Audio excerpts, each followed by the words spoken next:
ಕೇಂದ್ರ ಚುನಾವಣಾ ಆಯೋಗದ ಮೇಲೆ ಕಾಂಗ್ರೆಸ್ ಹದ್ದಿನ ಕಣ್ಣಿಟ್ಟಿದೆ. ಹಿರಿಯ ನಾಯಕರ ಈಗಲ್ ತಜ್ಞರ ಪಡೆಯನ್ನ ರಚಿಸಿದೆ ಎಐಸಿಸಿ. ಈಗಲ್ ಅಂದ್ರೆ ಹದ್ದಿನ ಕಣ್ಣಿಡೋದು ಚುನಾವಣಾ ಆಯೋಗದ ಮೇಲೆ. ನೋಡಿ, ಈಗ ಒಂದು ಟೀಮನ್ನು ರೆಡಿ ಮಾಡಿದ್ದಾರೆ ಎಐಸಿಸಿ ಅವರು. ಇತ್ತೀಚೆಗೆ ನೋಡ್ತಾ ಇದ್ದೀವಿ, ಸಾಕಷ್ಟು ಆರೋಪಗಳನ್ನ ಮಾಡ್ತಾ ಬರ್ತಾ ಇದ್ದಾರೆ ಚುನಾವಣಾ ಆಯೋಗದ ಮೇಲೆ, ಚುನಾವಣಾ ಪ್ರಕ್ರಿಯೆಗಳ ಮೇಲೆ.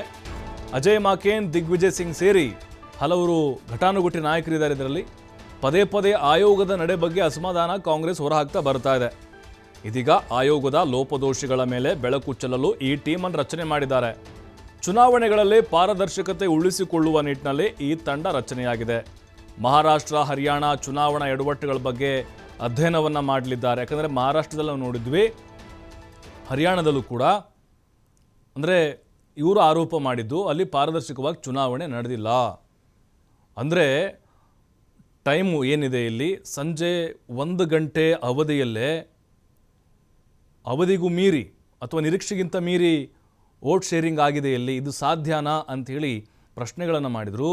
ಮತ್ತು ಕೆಲವು ಕಡೆ ಬೂತ್ಗಳಲ್ಲೇನಿದೆ BJPಯ ಪರವಾಗಿ ಜಾಸ್ತಿ ವೋಟ್ಗಳು ಬಂದಿದ್ದಾವೆ, ಹಾಗಾಗಿನೇ ನಮಗೆ ಬ್ಯಾಲೆಟ್ ಪೇಪರ್ ಮೂಲಕ ಚುನಾವಣೆ ಮಾಡಬೇಕು ಅನ್ನುವಂಥ ಕೆಲವೊಂದಿಷ್ಟು ಗ್ರಾಮಗಳಲ್ಲಿ ಸಭೆಗಳನ್ನು ಕೂಡ ಮಾಡಿದರು. ಹರಿಯಾಣ ಚುನಾವಣೆಗಳಲ್ಲೂ ಕೂಡ ಅಷ್ಟೇ.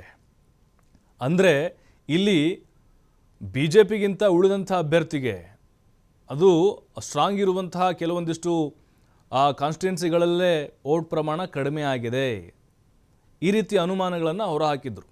ಇನ್ನು ಮತದಾರರ ಪಟ್ಟಿ ಅಕ್ರಮಗಳ ಬಗ್ಗೆ ಮಾಹಿತಿ ಕಲೆ ಹಾಕುತ್ತೆ ಈಗಲ್ ಟೀಮ್. ಮತದಾರರ ಪಟ್ಟಿ ನೋಡಿ, ಕೆಲವೊಂದಿಷ್ಟು ಮತದಾರರ ಹೆಸರನ್ನು ಅಕ್ರಮವಾಗಿ ಸೇರಿಸಲಾಗಿದೆ, ತೆಗೆದುಹಾಕಲಾಗಿದೆ, ಈ ರೀತಿಯಾಗಿ ಆರೋಪಗಳ ಸುರಿಮಳೆ ಮಾಡ್ತಾ ಇದ್ದರು ಕಾಂಗ್ರೆಸ್ನ ನಾಯಕರು. ಪರೋಕ್ಷವಾಗಿ BJP ಗೆಲುವಿಗೆ ಆಯೋಗ ಸಹಕಾರಿಯಾಗ್ತಿದೆ ಅನ್ನುವಂತಹ ಆಪಾದನೆಗಳು ಬರ್ತಾ ಇತ್ತು.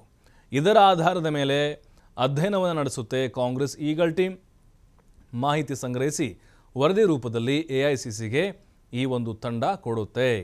ಏನು ಅಂತ ಹೇಳಿದ್ರೆ, ಇದರ ಉದ್ದೇಶ ಇತ್ತೀಚೆಗೆ ಚುನಾವಣೆಯಲ್ಲಿ ಪಾರದರ್ಶಕತೆ ಇಲ್ಲ, ಬರೀ ಎಲ್ಲವೂ ಕೂಡ BJPಯ ಪರವಾಗಿದೆ.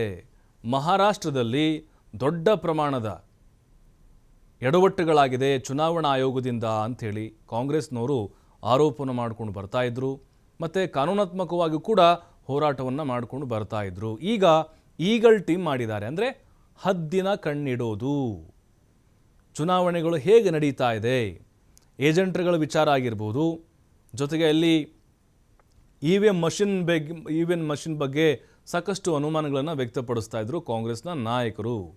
ಹಾಗಾಗಿಯೇ ಈಗ ಮಹಾರಾಷ್ಟ್ರ ಮತ್ತು ಹರಿಯಾಣ ಚುನಾವಣೆಗೆ ಸಂಬಂಧಪಟ್ಟಂತೆ ನೋಡಿ, ಅಲ್ಲಿ 77 ಲಕ್ಷ ಮತಗಳು ಚಲಾವಣೆ ಆಗಿದ್ರ ಬಗ್ಗೆ ಕೂಡ ಅನುಮಾನಗಳು ವ್ಯಕ್ತವಾಗಿತ್ತು.